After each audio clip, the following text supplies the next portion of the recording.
Di bagian awal kita sudah melihat tentang tipe data boolean, yaitu true dan false. Tapi kita belum nyambung lagi belajarnya. Ada satu hal yang saya sembunyiin. Sebenarnya ketika kita membuat syarat seperti ini, hasil dari syarat ini juga boolean atau antara true atau false. Selama ini kita bilangnya apakah syaratnya memenuhi atau enggak. Tapi yang sebenarnya di belakang layar, kalau syaratnya memenuhi, maka hasilnya true. Kalau syaratnya tidak memenuhi, maka hasilnya false.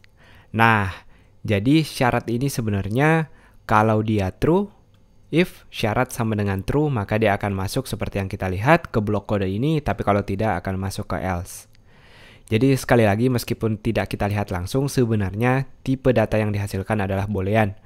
Jadi setiap syarat yang kita uji, ini sama aja, misalnya programmer, apakah sama dengan harga barangnya? Tidak, uang programmer kurang, maka syarat pertama adalah false.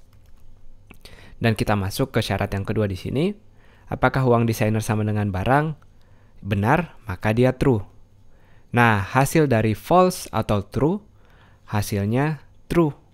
Karena ingat, di bagian atau ini cukup salah satunya aja yang true. Atau cukup salah satunya yang memenuhi. Maka hasilnya true, makanya dia akan mengeksekusi baris kode yang ada di bawah ini. Jadi sama aja. Kalau saya mau langsung ngeganti bagian ini dengan true, maka yang akan kita lihat adalah uang Anda cukup karena salah satu dari bagian ini adalah true. Jadi untuk true dan false ini bisa kita pakai untuk menguji di bagian if seperti ini. Sebaliknya kalau saya taruh false di sini, dia akan masuk ke uang Anda tidak cukup. Kenapa? Karena programmer barang udah jelas salah atau uangnya nggak sama.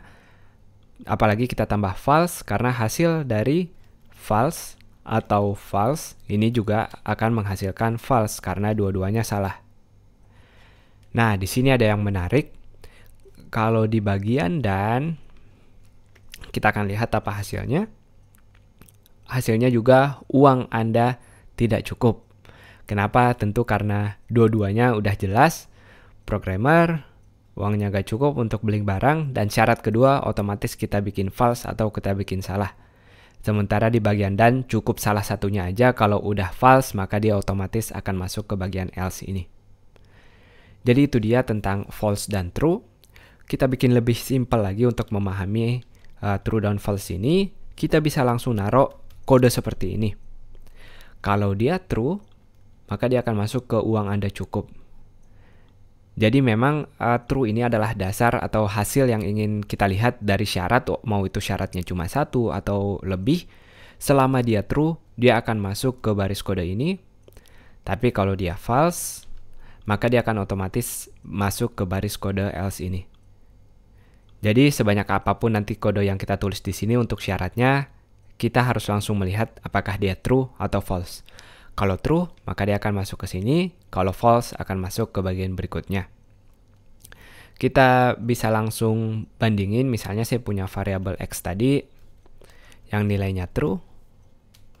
Ini saya akan bikin teman-teman sedikit bingung. Kalau x-nya sama dengan true, maka kita akan melihat hasil yang pertama tentunya. Karena hasil dari true, apakah x ini true sama dengan true? Tentu itu benar. Cukup jelas kalau saya ganti di sini false, hasilnya akan salah karena uang Anda tidak cukup. Tapi kalau saya ganti tidak sama dengan atau tanda seru lalu sama dengan, kita ngasih tahu apakah false tidak sama dengan true. Silahkan teman-teman tebak hasilnya. Kita akan lihat hasilnya benar karena dia masuk ke uang Anda cukup ini karena X yaitu false di sini tidak sama dengan benar. Pernyataan ini benar bahwa false tidak sama dengan true. Makanya kita akan masuk ke baris kode ini. Pada contoh nyatanya kita nggak akan pakai langsung false sama true ini. Akan salah satunya aja atau dia akan berbentuk syarat seperti yang udah kita lihat di bagian sebelumnya. Misalnya apakah uang programmer sama dengan harga barangnya, apakah cukup atau tidak cukup seperti itu.